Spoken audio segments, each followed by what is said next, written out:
Hello, welcome to The Green Show. I'm your host, Ashok Khosla. The concept of investment comes naturally to a business executive. A factory or an office has to be set up before one can generate income.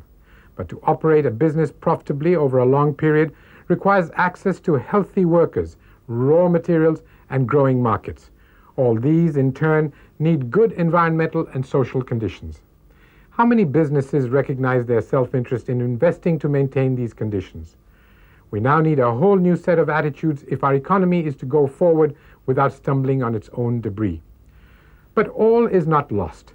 Environmentally sound business is good business.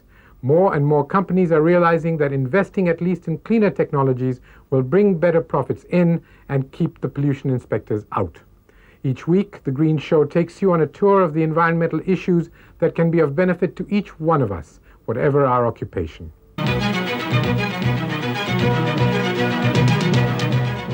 Electricity gives life to our industries. It also sustains agriculture and brings light to millions of homes across the country. But the main fuel to generate thermal power in India is coal, and our coal is not very clean. Thus, our power stations spew out large quantities of fly ash.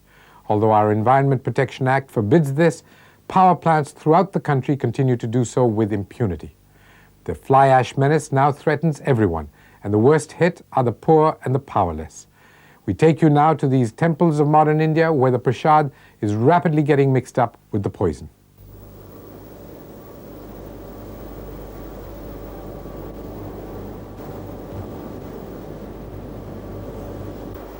Power is a major infrastructural necessity for any developing nation. The planning process in India has always accorded high priority to this sector. With the easy availability of coal, many super thermal power stations have dominated India's skyline over the past decade. Thermal power generation has taken a giant leap forward,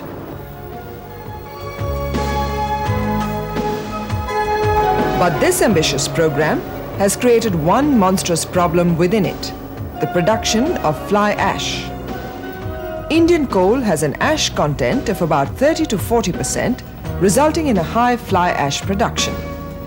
From the mines, the coal is fed through the coal handling plant to the bunkers where it is stored. Traveling on the conveyor belts, it reaches the pulverizers, where big chunks of coal are crushed into smaller pieces, facilitating combustion in the boilers. The steam produced in the boilers turns the turbines to generate our power. The ash left behind is the heavier and coarse bottom ash, which settles down, and the lighter fly ash is carried along with the flue gases to the chimneys. You see, traditionally fly ash was coming out of the chimneys and therefore was a very significant air pollutant and added to the suspended particulate matter, etc. Now there is a requirement for all power stations to have electrostatic precipitators so that the fly ash is trapped, most of it. But a second sort of an environmental problem has come up, and that is with the disposal of the fly ash. Now, you see, if you dispose the fly ash onto the land, which is very often done, then two sorts of things happen. The upper, drier portions of the fly ash again get swept off by the wind and become pollutants in the wind. But more than that, much of this leaches through the soil and then gets into the groundwater and also pollutes the soil resources around that area. Government policy lays down that all thermal power stations use electrostatic precipitators to trap fly ash. Trapped fly ash is mixed with water to make a slurry and is dumped in ash ponds. The pollution begins here. When the ash pond dries up, the ash flies freely. When the ash pond overflows into an adjoining water reservoir used for drinking and irrigation. When heavy metals seep through the soil layers and reach the water table. With enormous plans for the expansion in thermal power generation in the coming years, the fly ash problem is bound to reach unmanageable proportions. The estimates suggest a doubling of thermal power generation to 80,000 megawatts by the year 2000. Consequently, the fly ash production too would grow from 40 million tons to 130 million tons. A thermal power plant of 420 megawatt capacity, which is the most common size in this country, would produce something of the order of 2,000 tons of ash per day. Indian coal, as you probably know, contains 35% ash, which is quite high. And if we compute at the rate of 2,000 tons of ash being produced per day, then that works out to about 6 lakh tons of ash per year for a 420 megawatt plant. By another calculation, a 1,000 megawatt thermal power plant would produce about 4,000 tons of fly ash per day, enough to fill a football field up to a height of 10 feet in a week's time. The acute fly ash pollution problem is best illustrated by the example of Molad Band village adjoining the Badarpur power station near Delhi. The Badarpur station produces power for Delhi and fly ash for Molad Band. The electrostatic precipitators are supposed to trap 99% of the fly ash, but the truth lies in this village. The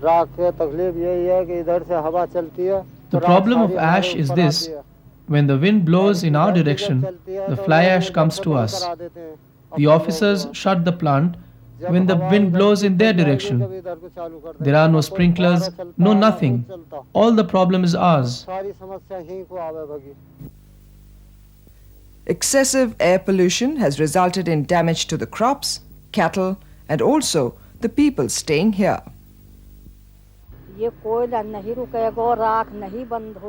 If this coal ash doesn't stop, then our children's development will be impaired. Old, young, all are equally affected. It gets into our food, in our water. When we get up from sleep, our mouth is full of black dust. Kalpavriksha, an environmental action group, had done a study in this village a few years ago to unearth some startling findings. When we went there, we found that there was a layer of dust, black dust, which was everywhere. It was on the floor, on clothes, on food, on water, on people's bodies. And when we investigated, we realized that the level of pollution in the area, the ambient air pollution in the area, which was a mixture of fly ash and coal dust coming from the Badarpur power station, was excessively high. The level of suspended particulate matter, for instance, was 12 times the limits that are set for residential areas, and sulfur dioxide was 3 times. Now, the impact of this on human health was very obvious. People had a much higher incidence of lung-related diseases and diseases to the eyes, which were triggered by or caused by this pollution. Secondly, there was a severe impact on livestock and on crops. In fact, on crops, we found, and the villagers complained, that something like 20 to 30% drop in productivity had taken place since the Badarpur power station came up. The cost of power generation in terms of environmental damage is monumental. Any cost-benefit analysis of a new thermal project should include this environmental impact of fly ash. A fly ash utilization unit attached to the power station should be made mandatory for the environmental clearance of a thermal power station.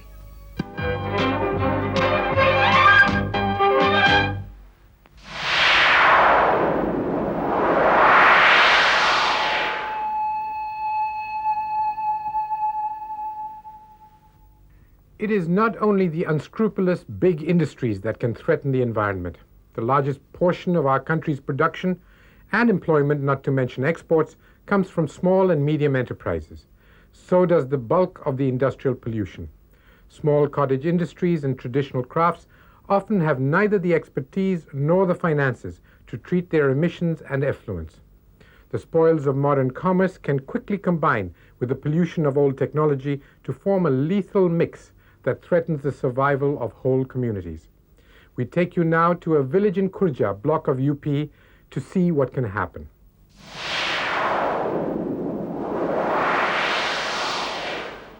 These beautiful forms you see are made of clay. It is the famous pottery from Khurja, a small town in western Uttar Pradesh, which brings to mind the familiar sight of a potter shaping clay on the wheel, a motion carried out in many a composition. Pottery is an ancient fine art, and therefore it is difficult to believe that these figurines are not as harmless as they look. Their process of manufacture actually causes severe pollution. In its manufacturing process, the chinaware has to go through intense heat. It is put in a kiln and heated for hardness and stability. Such kilns are fired every 2 months.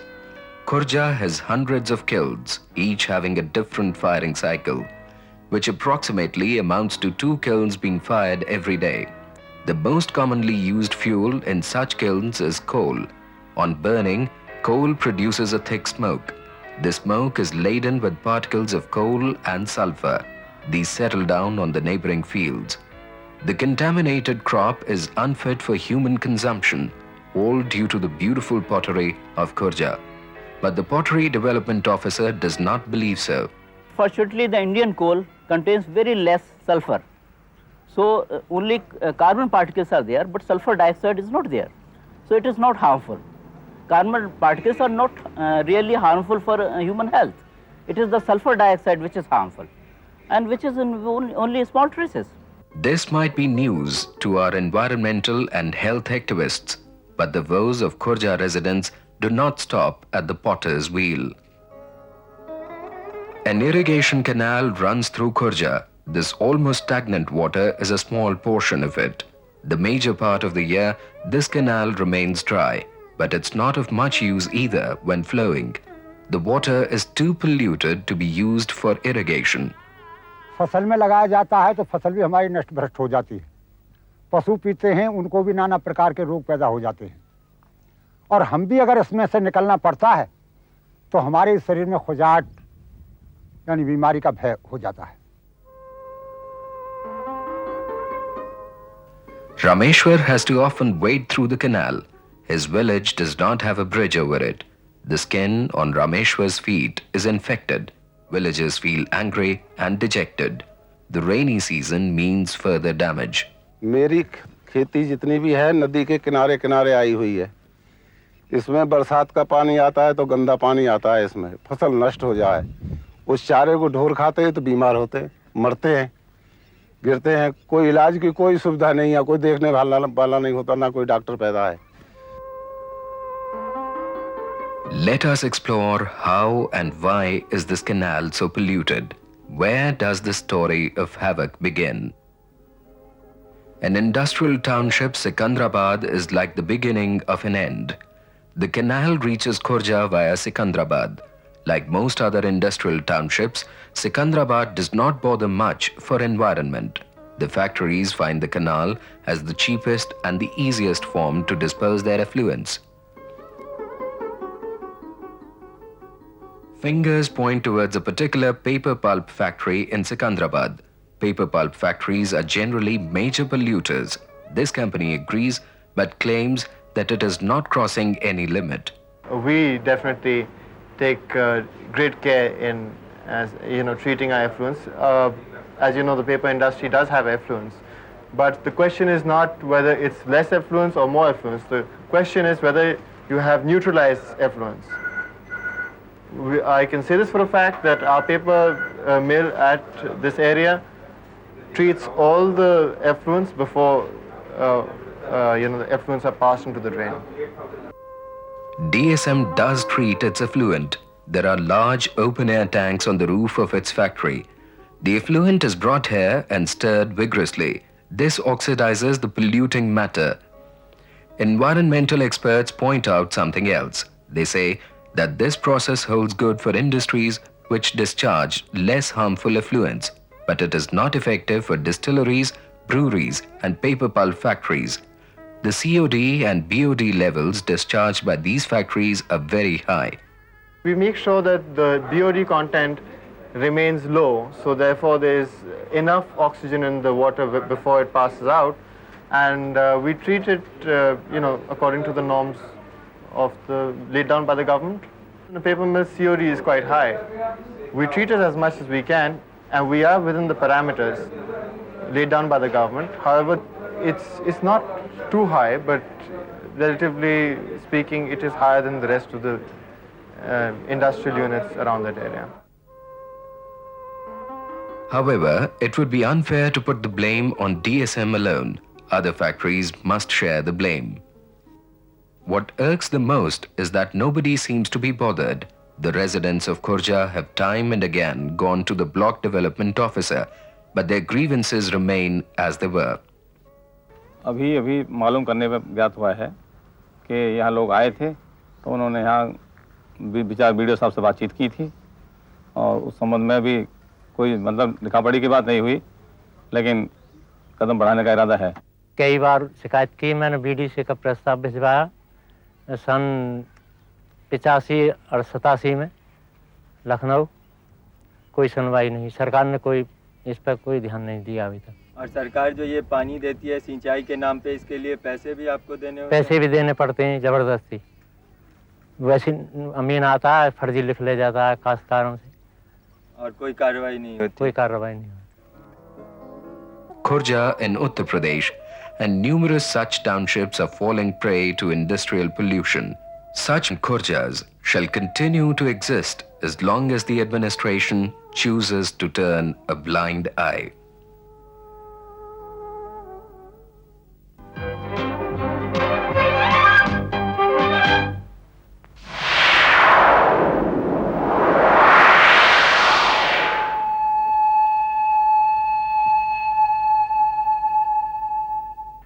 Common wisdom holds that business and environment just don't mix.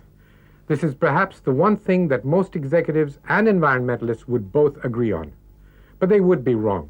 Businesses are set up to produce goods and services, and to make profits they must do so in the most efficient manner possible. To be sustainable in the long run, they must also respond to the standards of behavior their customers expect from them. More and more companies recognize that pollution prevention pays, not only to minimize costs, but also to improve the state of the environment. Here is a report on one such firm, Western Parks.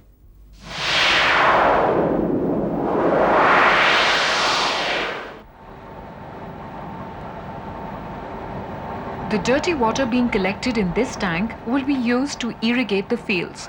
It not only looks dirty, but smells bad too. Why then is it being used for irrigation? Won't this be harmful to the crops? Let's explore. This is Varnanagar, a small industrial township in Maharashtra. It has about half a dozen factories run by a cooperative. Among others, there is a sugar mill, a paper pulp factory, and a distillery, all highly polluting. This is the Western Parks Effluent Treatment Plant in Varnanagar.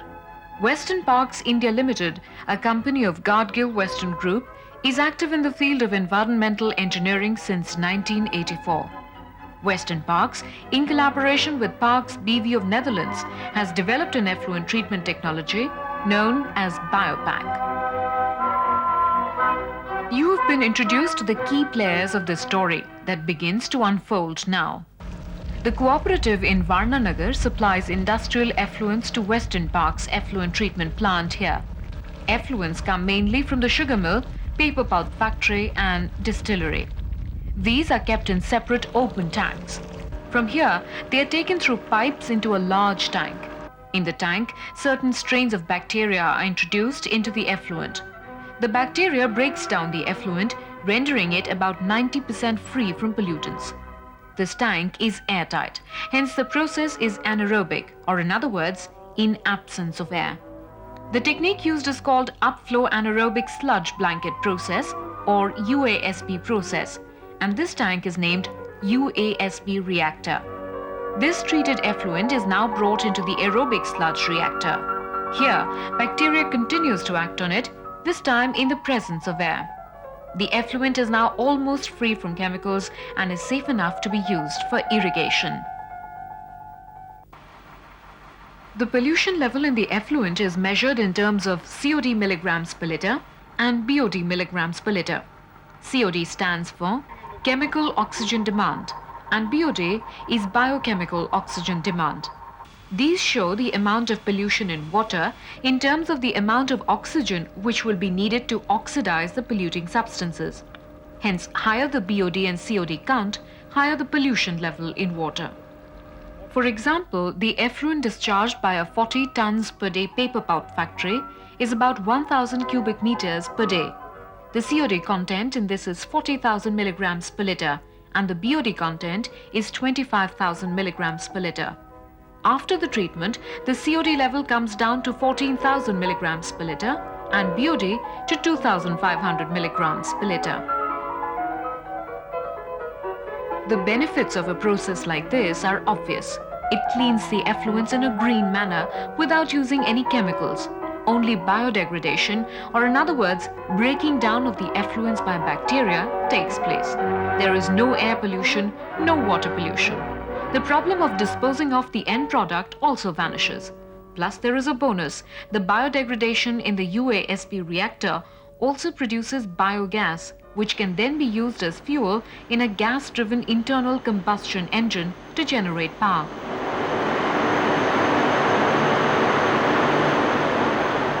The government came down heavily upon the industry in the last couple of years, particularly after the Bhopal tragedy. So one was they had to make some arrangements for treating the pollution, and secondly, when they found that there is a solution available to them, it is not only going to treat their pollution, but it is cost effective in sense they are also getting some revenue out of it. So there was a very good response to this type of projects which we have. When we approached the industry, there was quite a good response. Therefore, all an industry has to do in case they want to use this technology is to contact Western Parks. They will invest in setting up the effluent treatment plant, operate it and maintain it. The power produced will be sold back to the industry at about 70% of the prevailing commercial rate.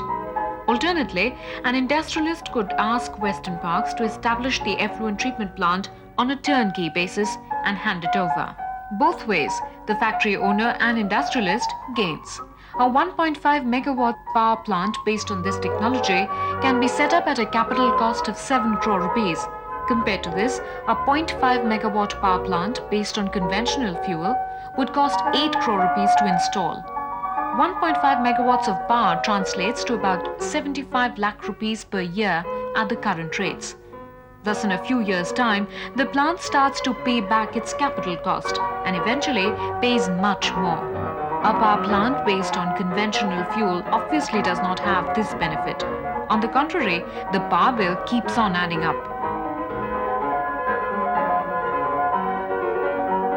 Western Parks is now moving on to a new field. They are offering technology to convert municipal solid waste, MSW, into power and manure. This technology answers two problem areas: energy and environment. Handling the MSW has proved too difficult a task for civic bodies. This leads to many environment and health hazards. But now, with the help of this technology, India can generate up to 500 megawatts of power. At the same time, the problem of MSW also finds a ready solution. There's a total elimination of health hazards. We had a case of plague in India some time back. Any such endemic or epidemic diseases which spreads out of garbage can be avoided because it is completely treated with this process. B is it will definitely improve the collection system in city. When I say garbage collection system, and thereby cities can be kept clean. Waste disposal and pollution control no more remains a necessary burden on industry. The scene is changing. Western Parks and other such companies offer technologies which give the businessman what he is always looking for: money. It is a win-win situation for the industrialist. No wonder then that the pollution control industry has grown from 800 crore rupees in 1992-93 to 1200 crore rupees presently, and is all set to touch a staggering 4,000 crore rupee mark by 2080.